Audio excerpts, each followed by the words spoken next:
है ना, माड़ा कर ले। कोई कहते तो माड़ा करो ना, महाराज जी माड़ा ना करे। क्यों?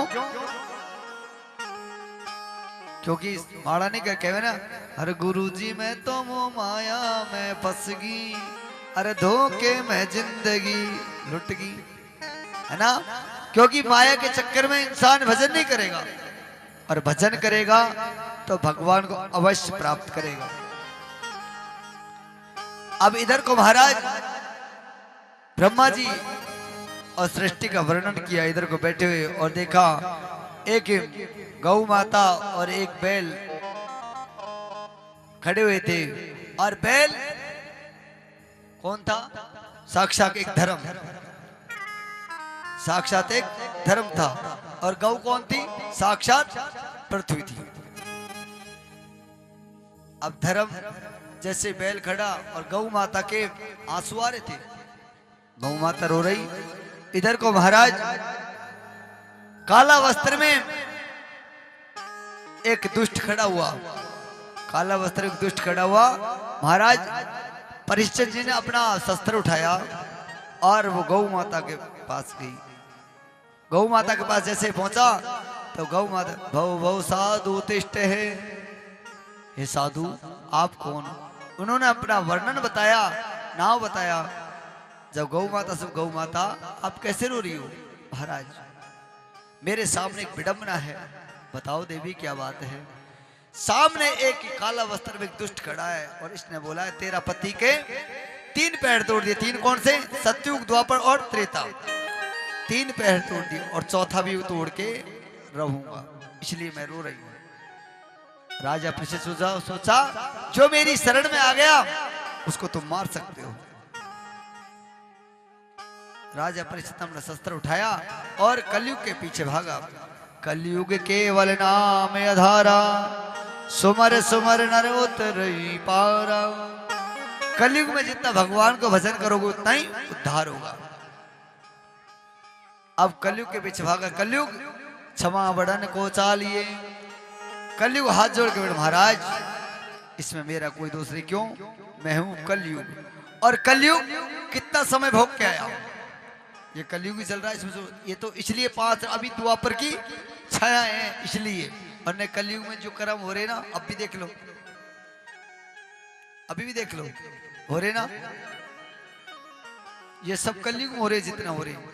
क्योंकि आज सब अपने एक दूसरे के कोई गलत काम हो रहे तो सब कहेंगे फलाना के ऐसा, फलाना के ऐसा। अरे उसको मत सोचो, अपन तो अपना जीवन सुधारो। दूसरे की मत वो क्या कर रहा है उसको मत सीखो, वो क्या कर रहा, अगला कुछ भी करो, अपन को उससे कोई मतलब नहीं है। अपन जो कर रहे ना उसको हाँ मैं अच्छा कर रहा हूं। क्योंकि यदि दूसरा की बुराई करोगे तुम्हें क्या मिलेगा? फल मिलेगा। दूसरा की बुराई करेगा फल मिलेगा क्या? नहीं मिलेगा। उल्टे अपन ने पाप और उस लिए उसके, अपन ने उसके पाप और, क्योंकि आधे पाप का हकदार अपन भी हो गए। क्योंकि अपन बोल दिया, नहीं बोलते तो पाप नहीं लगता, पर बोलने के बाद तो पाप लगेगा। अब महाराज कलयुग ने कहा महाराज मुझे इस कलयुग में रहने के लिए कोई जगह दो जो तुम्हारे कोई काम नहीं आती हो। राजा परीक्षित सोचा ऐसी जगह तो बहुत है जो मेरे कोई काम ही नहीं आवे, पर उन्होंने केवल 4 ही जगह मांगी।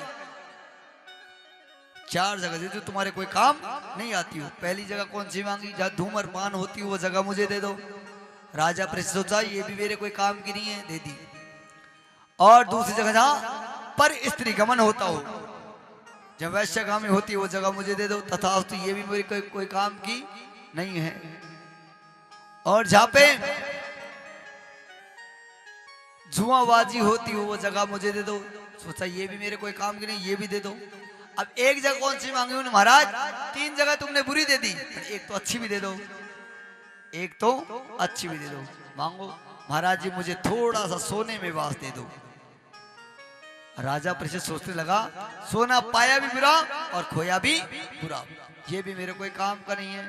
तथा सोने में वास दिया, और राजा स्वयं का, राजा परीक्षित का मुकुट वो भी सोने का ही था। ये कहने लगा, और कलयुग ठेकार के मार कहने लगा राजन अब मेरा प्रभाव देखना, मैं तुम्हारे साथ क्या करता हूं। परीक्षित जी के मुकुट में जाके बैठ गया।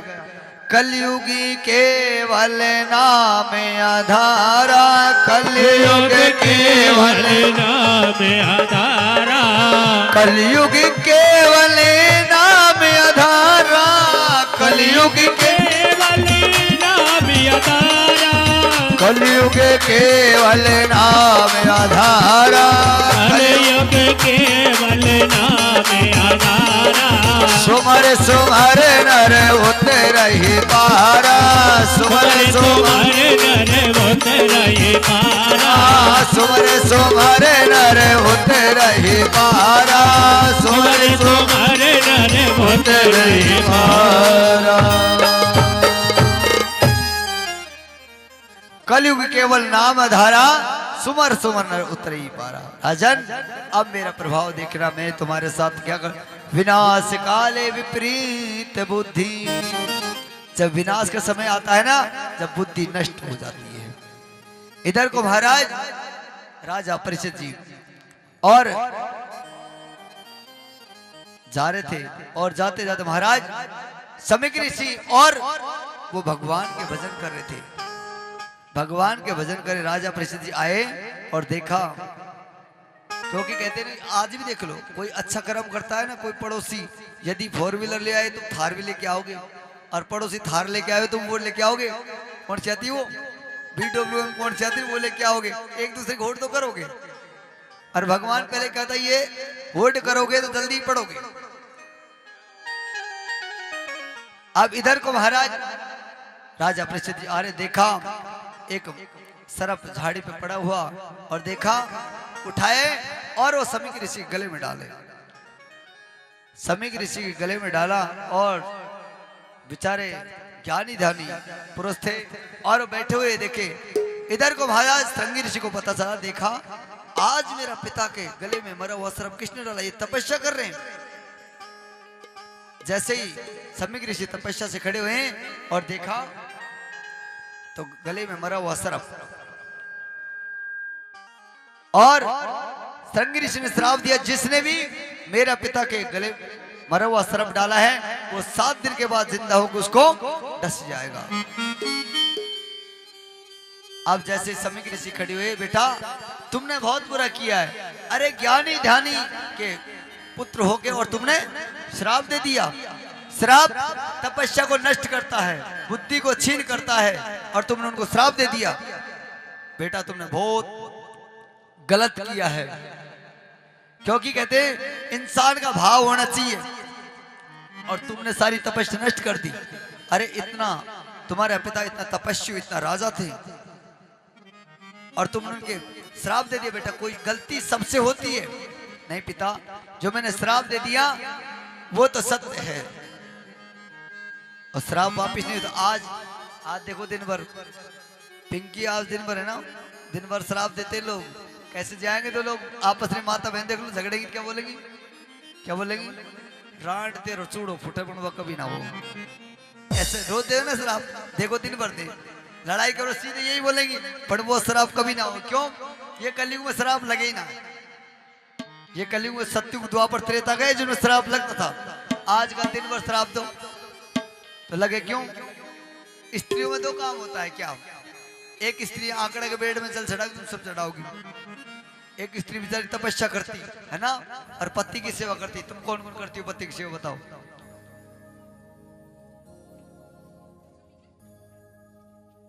सभी करें तो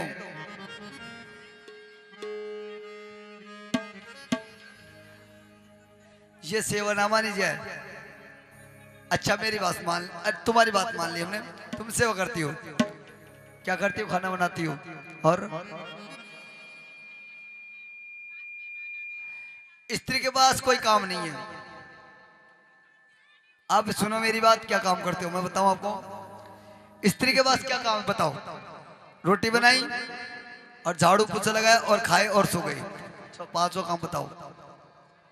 पहले की माता बहन थी जो 4 बजे खड़ी होती, 10 किलो चून पीसती थी और सबको भोजन कराती।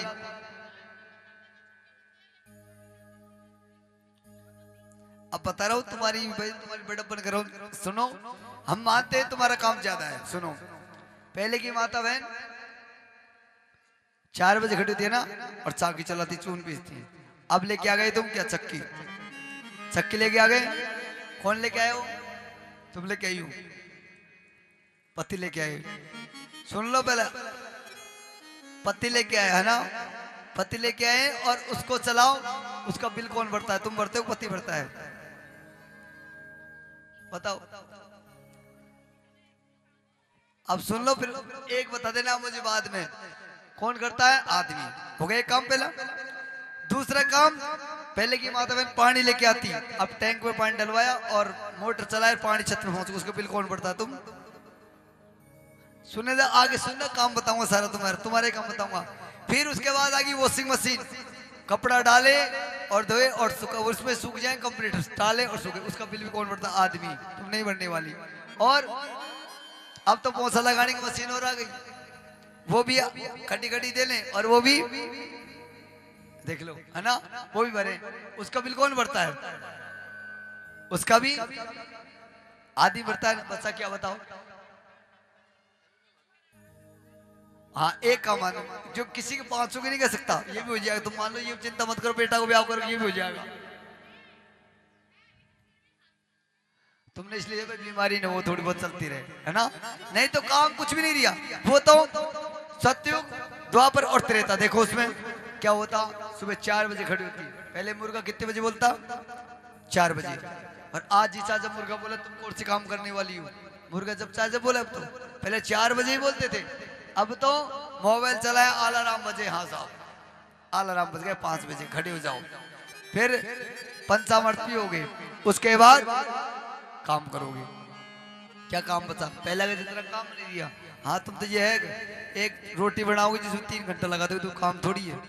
बच्चों को स्कूल भेजोगे, उसमें 6 घंटा लगा दोगे, तो काम थोड़ी है। काम है आधे घंटा का, लगाओगे उसी काम को 10 दिन लगा दोगे, तो करते ही रहो। नहीं होवे तो कभी ना। देखो, अरे मैं काम बता दूं, घर का काम और स्त्री का मेकअप कभी खत्म ना हो, चलते ही रहो। जब पूरी चलते हो, आज पार्लर में जाओ, कल वहां जाओ, क्या काम हो? घर का काम में कितने पैसे लगा दो, कोई पता है? और शादी में कितने पैसे लगा दो, कोई पता नहीं। तो ये तो कभी खत्म नहीं है। जो बात ये है, अब इधर को बोले वाक्य भी हरिलाल की जय हो, जय जय श्री राधे श्याम। इधर को महाराज आत्मादिक ब्राह्मण थे, बैठे हुए थे और उनके बेचारे कोई संतान नहीं थी, बैठे हुए थे और भगवान के भजन करते थे। उनकी धर्मपत्नी का नाम था, अभी पिछली कथा सुना के हूँ, अभी सुनाई है मैंने 2 साल 3 साल। उनकी धर्मपत्नी का नाम था, रोटी को नीचे दब गई। क्या नाम था उनकी धर्मपत्नी का? नाम आत्मादेव ब्राह्मण की धर्मपत्नी का नाम क्या था? उनकी धर्मपत्नी का नाम था धुंधली। उनकी धर्मपत्नी का नाम था धुंधली। और धुंधली का कर्तव्य क्या होता है? धुंधली का मतलब है सुबह खड़े हो और बिगर खाए पिए, जो भी नहाए बिगर नहाए धोए भोजन करा, तेरा मेरी करने चालू हुआ, उसका नाम मान लो धुंधली। इस कलयुग में भी होंगी, ऐसी बात नहीं, इस कलयुग में भी। जैसे पति की सेवा करें, आज हमें मानते, तुमने हाथ ऊंचा कर दिया, हम भी करें सब करें, पर मुझे दे बताओ, तुमने सेवा तो करो, चलो मानते हैं। अब तुम उनके कपड़े साफ करते हो ना, और पैर छीते हो उनके, तुम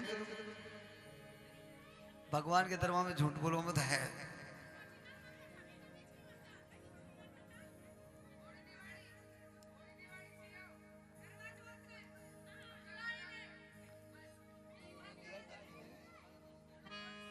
बोले वहां के भी हरिलाल की जाओ। देखो मानते हैं, तुम छीतो पर शाम को बोल दिया, आपस में शाम को कह लिया करो, एक दूसरे में बोलो, सुन लो, छीते हो मान लो कभी जभी, और रोज छीने में क्या हो जाता तुम्हारा? पति परमेश्वर सुतई, स्त्री के लिए पति भगवान होता है। और यूं सोच, पर आजकल की स्त्री के पति मेरा छीलो तो क्या फर्क पड़ रहा है? पति उल्टे छीलो तो क्या फर्क पड़ रहा है?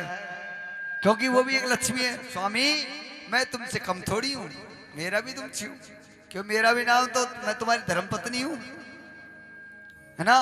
और आदमी बेचारा कमा के आएगा और वो स्त्री हंसती हुई मिलेगी, तो मान लो आदमी के 10-20 हजार की चरपेट लगने वाली है। हंसती हुई मिल गई ना, तो मामलो गड़बड़ा, आदमी सोच लेगा 20 हजार रुपये खर्च शाम को खर्च होंगे, और वो देने पड़ेंगे। क्यों? मामला ऐसे ही भाई, रोटी खानी है तो भोजन करना है, प्यार से बोलना है तो कुछ करना भी पड़ेगा। अब इधर को महाराज आत्मादेव ब्राह्मण बैठे हुए और उनके कोई संतान नहीं थी। ऋषियों के पास गए, ऋषियों से कहा राजन तुम्हारे कोई संतान नहीं, तुम बड़े व्याकुल हो और आओ तुम एक पुत्र यज्ञ कराओ और पुत्र यज्ञ में तुमको आम का फल दिया जाएगा, एक भगवान का प्रसाद, और तुम्हारी धर्म पत्नी को खिला देना। इससे क्या होगा आत्मादेव, तुम्हारे संतान पैदा हो जाएगी और तुम्हारी धर्म पत्नी को खिला देना। अब वो आम का फल लेके गए और धर्म पत्नी के पास वो देवी, ये आम का फल खा लेना। महाराज इससे क्या होगा? देवी चिंता मत करो, कुछ नहीं होगा, ये भगवान का प्रसाद है, इसको खा लेना। नहीं स्वामी आप बताओ तो क्या होगा? देवी ये भगवान का प्रसाद है, इसको आप खा जाओगी तो आप गर्भवती हो जाओगी। बस ये कहना हो तो वो तो व्याकुल हो गई, ये नहीं खा सकती। क्यों? यदि मैं गर्भवती होंगी तो मुझे पीड़ा होगी और मेरी इधर उधर की बातें बंद हो जाएंगी, तो इसलिए मैं ये आम का फल को नहीं खाऊंगी, क्योंकि तेरा मेरी करनी पड़ेगी और बिगड़ तेरा मेरी नहीं करूंगी, रोटी नहीं पचती है, तो मैं ये आम का फल को नहीं खाऊंगी। फिर भी आत्मदेव ब्राह्मण को दे दिया, फल को ले लिया, हाँ स्वामी मैं खा लूंगी। अब जैसे ही पता चला, सोचने लगी बैठी बैठी, कि आम के फल को मैं खा गई तो मुझे बेड रेस्ट भी करना पड़ेगा और घर में रहना भी पड़ेगा, इधर उधर की बातें भी बंद हो जाएंगी, इस फल को मैं तो नहीं खाऊंगी। पर भगवान का प्रसाद है, इसको फेंकना भी नहीं चाहिए, भगवान का प्रसाद इसको फेंकना भी नहीं चाहिए। उसने क्या किया, ये पृथ्वी माँ ये सोचने लगी ये दुष्टनी है, अरे भगवान का दिया हुआ प्रसाद को ये फेंकेगी। तो पृथ्वी ने क्या किया, गौ का रूप धारण कर लिया और ये प्रकट हुई, और जैसे ही वो धुंधली ने वो फल को फेंका और वो गौ माता ने ग्रहण कर लिया, गौ माता भी गर्भवती हो गई। अब इधर को पता चला कि मेरे स्वामी जी मुझे आम का फल देके गए, भगवान को मैंने खाया नहीं वो, और मेरे स्वामी आएंगे तो मुझे मारेंगे। क्यों? उनको तो खुशी होगी भाई मेरे पुत्र पैदा होगा। अब उनकी छोटी बहन थी, उनके पहले से 3 पुत्र थे, चौथा पुत्र उसके गर्भ में था, चौथा पुत्र गर्भ में था। उनसे वार्तालाप हो गई, बहन तेरे तो 3 पुत्र हैं और चौथा पुत्र वो मुझे दे देना। जितनी उनकी बहन का पेट बढ़ाए उतने वो कपड़ा भर ले शरीर में, तो 9 महीना जितना मोटा कर ले वो, उधर को 9 महीना हुआ तो वो भी 9 महीना जितना कर ले। उधर को पुत्र ने जन्म लिया और तुरंत सारे कपड़े बाहर काट के फेंक दिए, वो पुत्र को मंगा लिया। अब बाल आत्मादेव को अपार खुशी हुई, अब जाओ मेरे संतान पैदा हो गई, बड़े बधाई बांटने लगे, बड़ी नौछावर करने लगे, क्योंकि पुत्र की खुशी सबको होती है, पुत्र की खुशी सबको होती है, क्योंकि और बेटी हो ना तो यहाँ की नबज यहाँ आवे सीधी, और पुत्र हो देखो डीजे बजाएगा, लोग सब काम करे। अरे कन्या कोई अलग हो गई, पुत्र तो एक कुल का ही नाम हो जाए, वो भी करे तो करे नहीं करे, और बेटी 2 कुल का करती है, खुद का करती है, ससुराल का करती है, अपने माँ बाप का और ससुराल में दोनों पक्ष करती है। और बेटा तो एक कुल भी करे तो करे नहीं, वो भी नहीं करे, वो भी नहीं करेगा, क्योंकि कहते हैं ना माँ ने तुम्हें 9 महीने रखा, बेटा कहता है माँ तुमने 9 महीने तो रखा, मैं तुम्हें 18 महीने रख लूं, क्योंकि बड़ा होता है तो बहुत सारा ज्ञान मिलता है ना। क्योंकि आजकल बाहर निकलो तुरंत मित्रता बनती है, तुरंत सब कुछ मिलता है। अब इधर को महाराज उस बालक को मंगवाया, वो बालक रोने लगा, बालक रोते रोते आत्मादेव ब्राह्मण देवी ये रोता क्यों है? महाराज पता नहीं क्या हो गया, ये बालक तो रोता है। देवी ये बालक कहीं नजर नहीं लगी हो?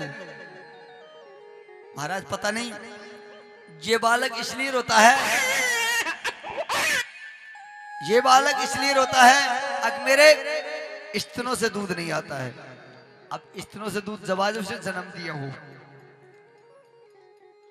महाराज, मेरे स्तनों से दूध नहीं आता है, और मैं आपको एक उपाय बताऊं। बताओ देवी, मेरी छोटी बहन है, उसके 3 पुत्र है, चौथा पुत्र था वो भगवान को प्यारा हो चुका, उसको बुला लो, वो पाल लेगी इस बालक को। उसको बुलाया और वो बालक उसने क्यों था ही उसी का। अब वो बालक जो बड़ा हुआ, इधर को वो गौ माता के पुत्र जन्म लिया, जिसके पूरा शरीर तो मनुष्य जैसा और कान गौ जैसा। दोनों बालकों को नामकरण कराने के किसके पास? नारद भगवान के पास। हवन के द्वारा नामकरण होता था, नामकरण कराया उनका और नारद भगवान ने कहा देवी क्या नाम रखूं इनका? हवन के तो आज तो खुद ही रख लें, चिंकू पिंकू टिंकू जो खुद ही रख लें। पहले तो पंचांग के द्वारा नामकरण होता था और हवन के द्वारा नामकरण होता तो वो नाम भी चलता था। आजकल पंचांग हवन की जरूरत नहीं है, नामकरण होता है हवन से ही होता है, हवन के द्वारा ही नामकरण कराना चाहिए। और आजकल तो पंचांग से दिखाया सब फलानी राशि पे नाम है, रख दो। अब नाम रख दिया इधर को आत्मा। नारद भगवान ने कहा देवी सुनो तुम्हारा नाम क्या है? महाराज मेरा नाम धुंधली। जाओ तुम्हारा बेटा का नाम होगा धुंधकारी। तुम्हारा नाम है धुंधली तो ये बालक को नाम होगा धुंधकारी, घोर राक्षस वैश्यगामी करने वाला। और जो गौ माता के पुत्र जन्म लिया उसका नाम रखा गोकर्ण महाराज। बोले गोकर्ण महाराज की जय हो। दोनों का नामकरण कराया। अब वही धुंधकारी जो बड़ा हुआ और बड़ा होने के बाद वही काम करने लगा, राजा के यहाँ जाता और धन चुराता। राजा के यहाँ जाता और धन चुराते। अब वैश्य को लाके देता। जब धन लेकर कहते ना अति का भी अंत होता है, जब रोज चोरी करोगे धन भी कम पड़ेगा ही। अब राजा के यहाँ जाता धन चुरा के लाता वैश्य को दे देता। अब जब धन लाना बंद किया तो कहा बहनों ये तो मरेगा पर इनके साथ अपन भी मारे जाएंगे, क्यों ये राजा के यहाँ धन चुराता है और अपन को लाके देता। राजा को पता चल गया ना तो ये अपन को भी, अपन तो मरेंगे पर ये भी मरेगा। दोनों साथ में ऐसा करो सांप भी मर जा लाठी भी न टूटे, इसी का टूक टूक करके जमीन में गाड़ दो।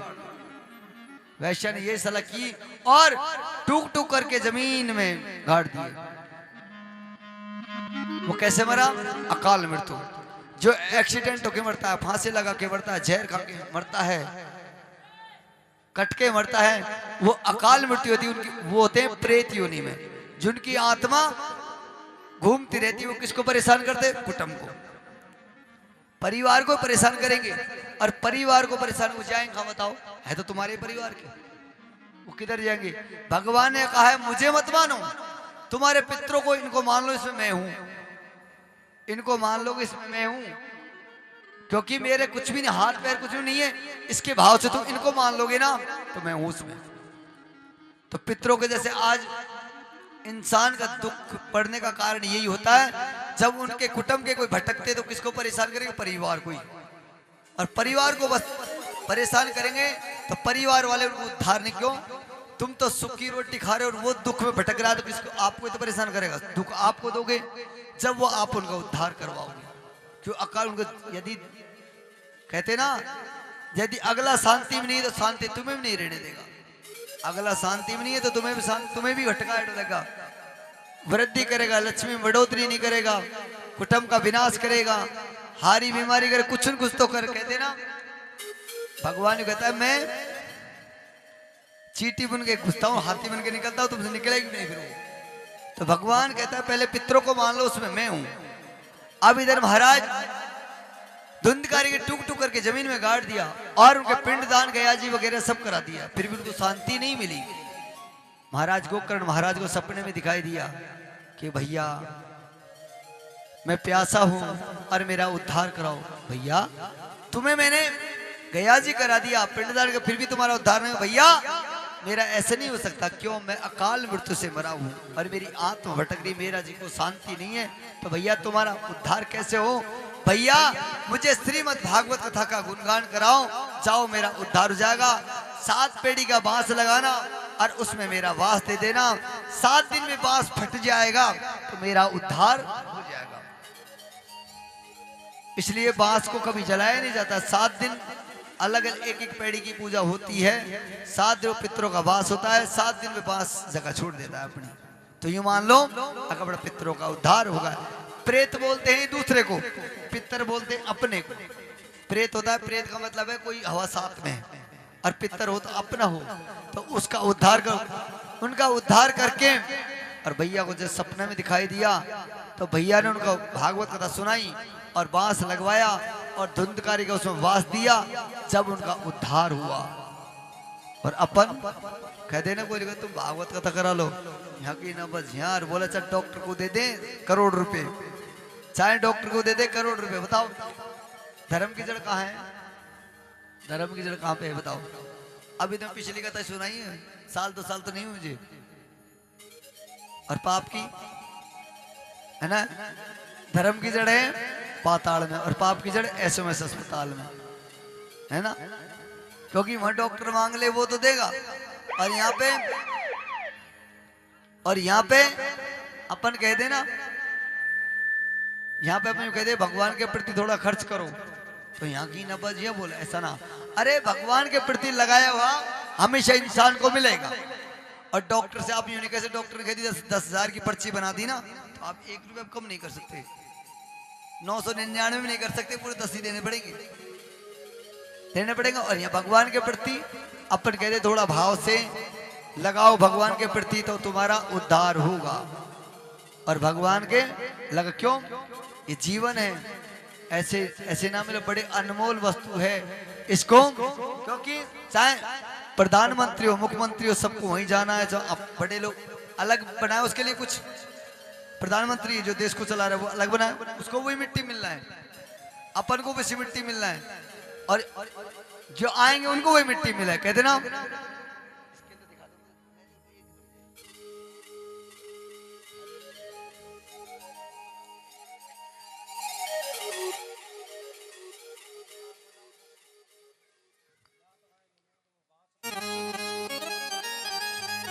बोले बांके बिहारी लाल की जय हो, जय जय श्री राधे श्याम। यदि अपन भगवान के प्रति लगाएंगे तो भगवान अपन को अवश्य देगा। क्योंकि भगवान ने इंसान को चलना सिखाया है, इंसान को भेजा है अच्छा कर्म करने के लिए। भगवान ने रास्ता दिखाने वाले कौन, ठाकुर जी।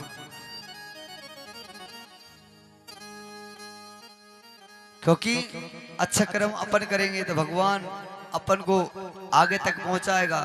और मानुष देही इंसान को मिलती है तो बड़े भाव से उनकी भगवान को मानो, भगवान के भजन करो, माला करो भगवान की, और तुम्हारा उद्धार हो। क्योंकि जिंदगी है, कभी भी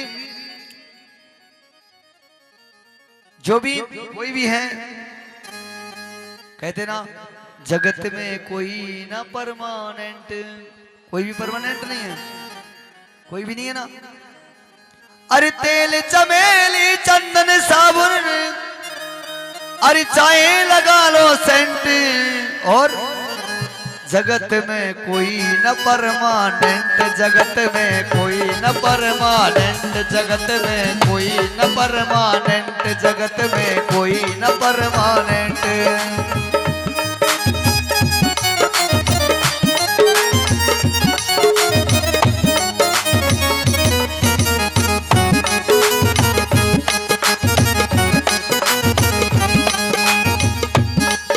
ओ तेल चमेली चंदन साबुन, तेल चमेली चंदन साबुन, चाहे लगा लो सेंट, जगत में कोई न परमानेंट, जगत में कोई न परमानेंट, जगत में कोई न परमानेंट।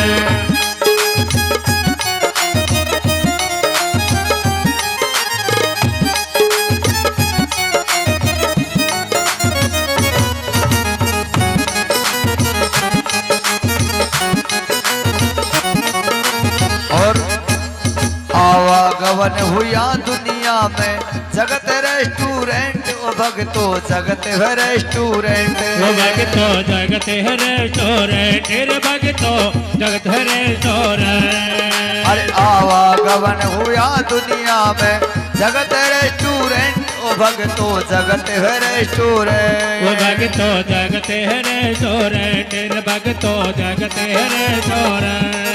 अरे अंत समय में उड़ जाएगा, अंत समय में उड़ जाएगा तेरा तंबू टेंट, जगत में कोई न परमानेंट, जगत में कोई न परमानेंट, जगत में कोई न परमानेंट। अरे तेल चमेली चंदन साबुन, तेल चमेली चंदन साबुन, चाहे लगा लो सेंट, जगत में कोई न परमानेंट, जगत में कोई न परमानेंट, जगत में कोई न परमानेंट।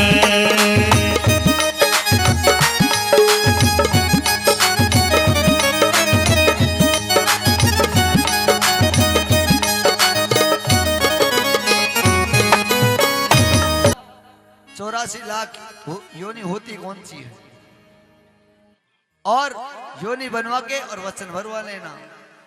अब भगवान विष्णु ने 84 लाख योनि बना दी, 84 लाख योनि बनाई और 3 वचन भरा लिए, 3 वचन भरा के और नारद भगवान उस जमीन में लोट पड़ोट हो गए और कही भगवान अब बताओ, अरे नारद जिस गुरु को तू हत्यारा बताता उसी गुरु ने आज तुम्हें 84 लाख योनि काटी। क्यों? गुरु बनाना चाहिए, गुरु के कर्मों को मत देखो, गुरु क्या कर रहा है उसको मत देखो, गुरु ने जो मंत्र दिया है ना उसको देखो, गुरु ने मंत्र दिया है उसको देखो, उसका अवश्य उद्धार होगा, इसका जाप मत छोड़ो। क्योंकि गुरु गुमानी अंधेरा रुमानी उजाड़ा, गुरु होता है जो भगवान से मिलने और मिलाने का साधन है। वो रास्ता बताएगा आपको कैसे चलना है, कैसे रहना है, कैसे भगवान को प्राप्त करना है, सब कुछ बताएगा। कहते ना, अरे सैयों आज हमारा भाग जागा सतगुरु आया रे, सैयों आज हमारा भाग जागा सतगुरु आया रे, सैया आज हमारा भाग जागा सतगुरु आया रे, सैया आज हमारा भाग जागा सतगुरु आया रे, ओ सैयों आज हमारा भाग जागा सतगुरु आया रे, सैयों आज हमारा भाग जागा सतगुरु आया रे, अरे सतगुरु आया धन गुरु आया रे, सैयों आज हमारा भाग जागा सतगुरु आया रे, सैयों आज हमारे भाग जागा सतगुरु आया रे, सैयों आज हमारा भाग जागा सतगुरु आया रे।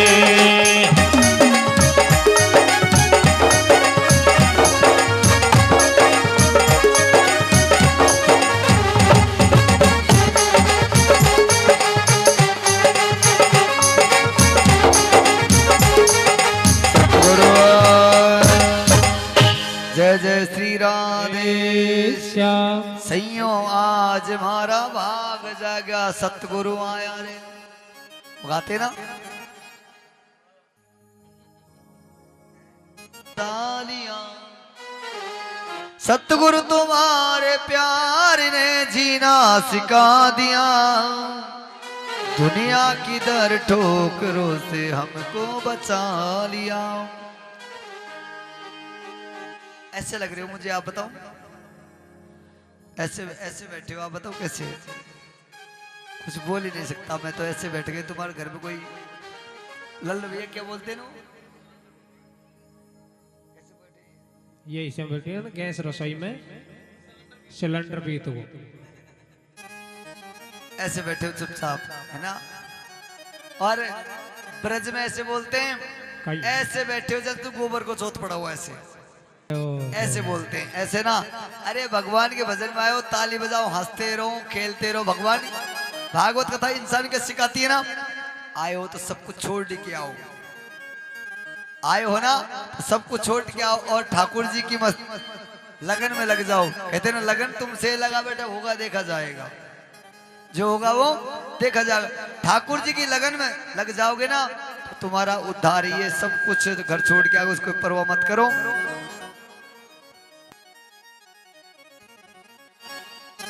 उद्धार करेगा अपने ठाकुर जी। इधर को महाराज नारद भगवान गए, नारद भगवान देखा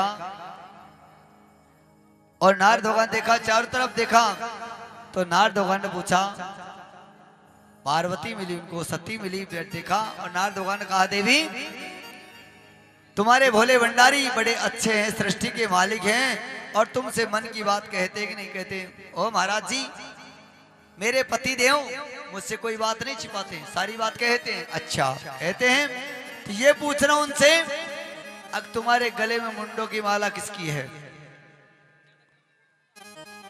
तुम्हारे गले में मुंडों की माला किसकी है? आप सती तो आंख बबूला हो गई, भाई ये तो मेरे भोले भंडारी ने मुझे बताया नहीं, सब कुछ बता देते पर ये तो नहीं बताया गले में मुंडों की माला किसकी है। सब बताए, ये नहीं बताया। आज पूछ के रहूं। कैलाश पर्वत में गई और सती शिला के ऊपर उल्टी लेटी गई, अपने बाल फैला लिए, ऐसे हो गए, नहाया तो उसको वर्षों हो गई, ऐसे सती जी हो गई। और भोले भंडारी आए, भोले भंडारी देखा, सती क्या हो गया? अब भोले भंडारी घटघट के वासी थे, वो जान गए नारद भगवान आ गए यहाँ और नारद विद्या फैला गए। अब ये नहीं मानेगी, अब तो देवी जी रूस गई। भोले भंडारी इधर को आवे तो देवी जी इधर करोट ले ले, पर बोले नहीं। इधर को आवे इधर करोट ले ले, देवी क्या हुआ तू बोलती क्यों नहीं?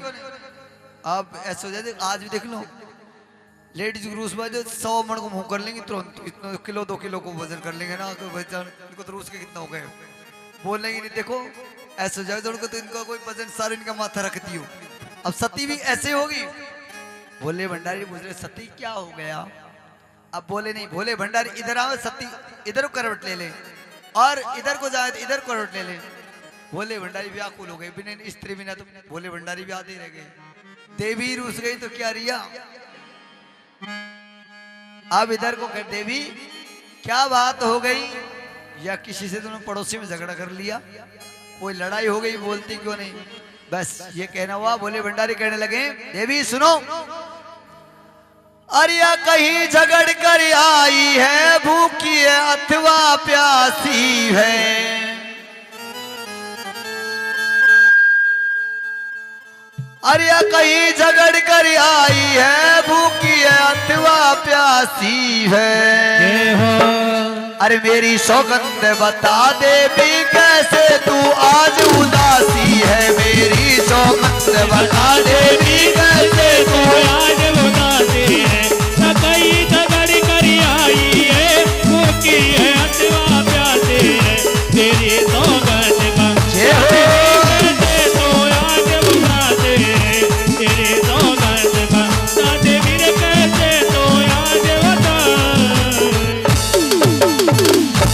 देवी या कहीं झगड़ कर आई है, भूखी अथवा प्यासी है, और मेरी सौगंध बता देवी कैसे तू आज उदासी है। देवी क्या हो गया? बोलती क्यों नहीं? देवी भड़बड़ाती खड़ी, स्वामी सावधान संभल के बोल रहा। देवी क्या हुआ? स्त्री जब क्रोध आता है ना, आदमी को चुप होना पड़ जाता है। जय हो। जब क्रोध आता है ना, ये तो ये दोनों में लड़ाई होती है, एक को बाहर निकल जाना से मामला गड़बड़ होगा। अब इधर को कहने लगी देवी क्या हुआ? स्वामी सावधान संभल के बोलो। बोले बेटा देवी जी क्या हुआ मुझे बताओ, ये तुम्हारे गले में मुंडों की माला किसकी है? देवी इसके बारे मत सुनाऊ देवी एक अमर कहानी। देवी तुम्हें मैं अमर कथा सुनाता हूँ, और उसमें पता चले जाएगा कि मुंडों की माला किसकी है। पर देवी सुनो, मैं तुम्हें अमर कथा सुनाऊंगा तब जब बरोबर हुंकारी देती रहना, नींद नहीं आनी चाहिए, और नींद आ गए तो मामला गड़बड़े, जो सो गए वो खो गए। देख लेना बरोबर हुंकारी चल। पहले भी छोटे बालक को सुनाते थे ना, वो कहानी सुनाते तो वो बरोबर हुंकारी देते रहते, तो सुनाते रहते, सो जाते, बंद कर देते हुंकारी। तो देवी हुंकारी देना क्यों? ये कथा अमर कथा है। नेमि श्रान तीरथ में सूत जी ने 88,000 ऋषभ सुनाई यही कथा, भागवत कथा, और भोलेनाथ ने अमर नाथ में सुनाई देवी पार्वती की यही अमर कथा, और सुखदेव जी ने राजा परिषद को सुनाई सुखताल में ये अमर कथा। और जिसने अमर कथा सुन ली वो तो अमर हो चुका।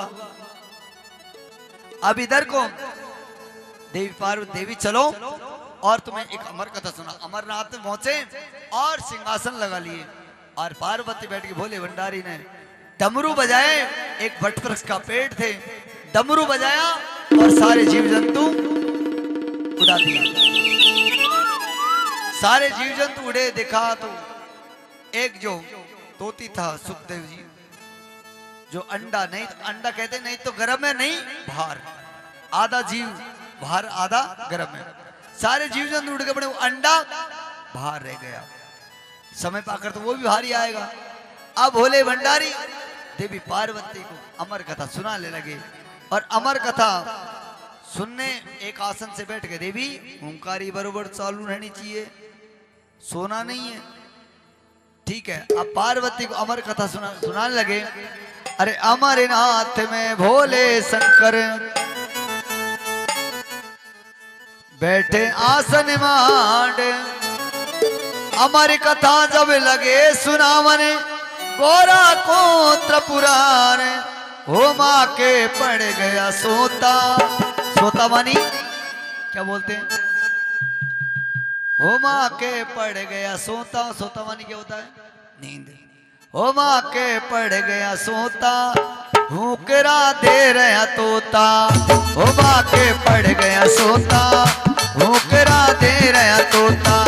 होमा के पड़ गया सोता, भूकरा दे रहे तोता।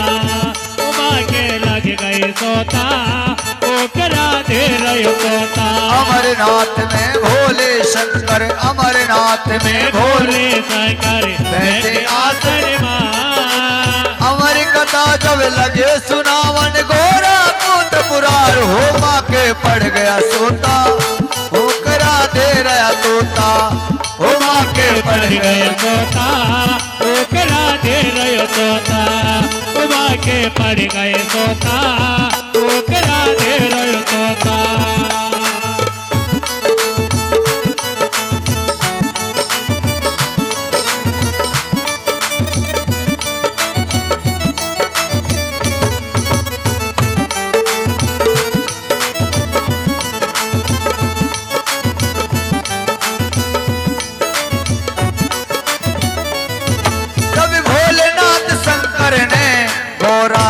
कथा सुनाई, जब भोलेनाथ शंकर ने गोरा को कथा सुनाई। जब भोलेनाथ शंकर ने गोरा को कथा सुनाई। जब भोलेनाथ शंकर ने गोरा को कथा सुनाई। कथा हो गई है पूरी, नींद उमा को आई। कथा हो गई पूरी, जब नींद उमा को आई। आदि कथा सुनिए हमने, आदि कथा सुनिए हमने। आदि रह गई बाकी, होमा के पड़ गया सोता, भूकरा दे रहा तोता। होमा के पड़ गए सोता, भूकरा दे रहे तोता। अमरनाथ में भोले शंकर, अमरनाथ में भोले शंकर बैठे आसन मां। अमर कथा जब लगे सुनावन, गोरा को त्रिपुरार होमा के पड़ गया सोता, भूकरा दे रहा तोता। होमा के पड़ गए सोता, भूकरा दे रहे तोता।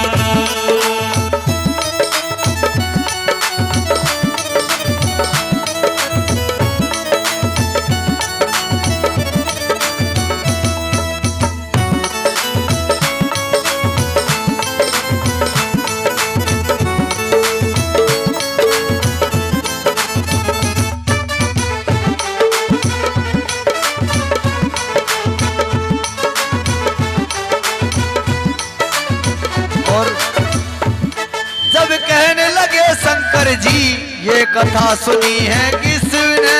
कहने लगे शंकर जी ये कथा सुनी है किसने?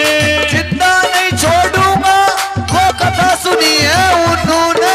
जिंदा नहीं छोड़ूंगा जो कथा सुनी है उन्होंने। आगे आगे तोता भागे, आगे आगे तोता भागे। पीछे भोलेनाथ होमा के पड़ गया सोता, भूकरा दे रहा तोता। होमा के पड़ गया सोता, भूकरा दे रहा तोता। होमा के पड़ गया सोता, भूकरा दे रहा तोता। जय जय श्री राधे श्याम। शंकर भगवान और देवी पार्वती को अमर कथा सुनाने लगे। देवी पार्वती ने अमर कथा सुनी और भगवान श्री राम जी का जन्म तक की कथा सुनी। उनको नींद आ गई और वो सो गई। सो गई और राम जी का जन्म हुआ। बड़बड़ाती खड़ी हुई, देवी क्या हुआ स्वामी? मुझे तो नहीं। आधी कथा सुनी है हमने, आधी तो सुन ली और आधी बाकी रह गई स्वामी। मुझे मालूम नहीं किसने सुनी। देखा तो वट वृक्ष का पेड़ में देखो, जो अंडा था ना वो जीव बाहर आया। उसने वो अमर कथा सुनी। जैसे उड़ के भागा तो भोले शंकर ने अपना त्रिशूल उठाया और उसको मारने भग लिया। मारने भगा। अब आगे आगे तोता भागे, पीछे भोलेनाथ। आगे जग वेद व्यास जी की धर्मपत्नी का नाम था वटिका। वो अपनी कुटिया के पास में बर्तन मांज रही और बर्तन मांज रही और इधर को वेदव्यास जी मिले। वेदव्यास जी भोले शंकर ने कहा महाराज तुम्हारी कुटिया में मेरे एक शत्रु घुसा है। अरे भोले भंडारी, देवों का महादेव तुम, सृष्टि के मालिक तुम सबके शत्रु हो सकते, तुम्हारा शत्रु कौन है? महाराज मेरा भी एक शत्रु है। कौन? एक तोता। उसने क्या कर लिया? उसने मेरी अमर कथा सुन ली। वाह भाई भोले भंडारी वाह, तुम्हारी लीला बड़ी अपरंपार, इसलिए कहते देवों का महादेव भोले भंडारी। क्यों? अरे जिसने अमर कथा सुन ली वो तो अमर हो चुका, उसको तुम क्या मारोगे? मारने वाला है भगवान, बचाने वाला है भगवान। उसने अमर कथा सुन ली, वो अमर हो चुका। अब सुखदेव जी और वटिका के गर्भ में 12 वर्ष रहे थे। 12 वर्ष रहे। सारे देवता सबने प्रार्थना करी, सुखदेव जी बाहर आओ। उन्होंने मना कर दी। क्यों? मैं बाहर नहीं आऊंगी, जो मुझ संसार की मोहमाया से दूर रहना। कौन सा तू तेरा मैं मेरा, इससे दूर रहूंगा। सारे देवता ने प्रार्थना। सुखदेव जी का जन्म 12 वर्ष के बाद हुआ। बोले सुखदेव जी महाराज की जय हो। मैंने अब तक श्रीमद् भागवत कथा का महत्व सुनाया आपको। अब सुखदेव जी राजा परीक्षित को ये अमर कथा सुनाएंगे। राजन, जब श्रीमद् भागवत कथा के बारे में इंसान को कैसा रहना चाहिए, कैसा उनको पच रखना चाहिए, यदि आप श्रीमद् भागवत कथा में संदेह नहीं करोगे तो बज्जर के समान हो जाओगे। बज्जर के समान एक आसन से कथा सुननी है, लहसुन प्याज छोड़ना है और बज्जर के समान हो जाओगे। जहां से संदेह करके वहीं से कच्चे रह जाओगे। पहले कोई संगीत नहीं था, पहले केवल सुखदेव जी ने भागवत कथा सुनाई, राजा परीक्षित ने सुनी। अब तो क्यों संगीत नहीं लगा मैंने, तो तुम 3 जने सुनने ना आए हो मेरे पास, है ना? संगीत नहीं लगा मैंने तो 3 जने तुम सुनने ना हो कि महाराज जी तो ना नचावे थे ना, और ऐसा कोई कथा होती है क्या? इसलिए तुम्हारे लिए संगीत बनाए। कहते ना अगर नाचोगे क्यों? भगवान के आगे नाच लेंगे, दुनिया के आगे नहीं नाचते हैं। अरे मीठी मीठी मेरे सामने की मुरली बाजे, ओहो मुरली बाजे, होकर शाम की दीवानी राधा रानी नाचे, होकर शाम की दीवानी राधा रानी नाचे।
चाबी तो बोने आनी लागे ओहो रानी लागे होकर श्याम की दीवानी राधा रानी नाचे होकर श्याम की दीवानी राधा रानी नाचे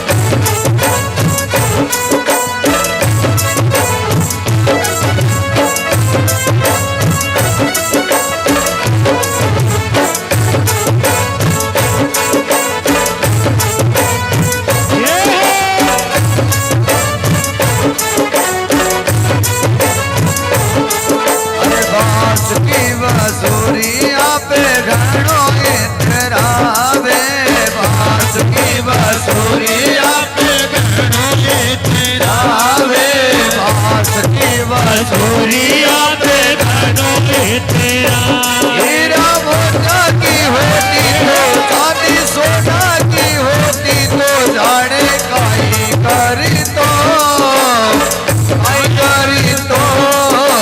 बांस की बांसुरिया पे घणो इतरावे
हरिलाल।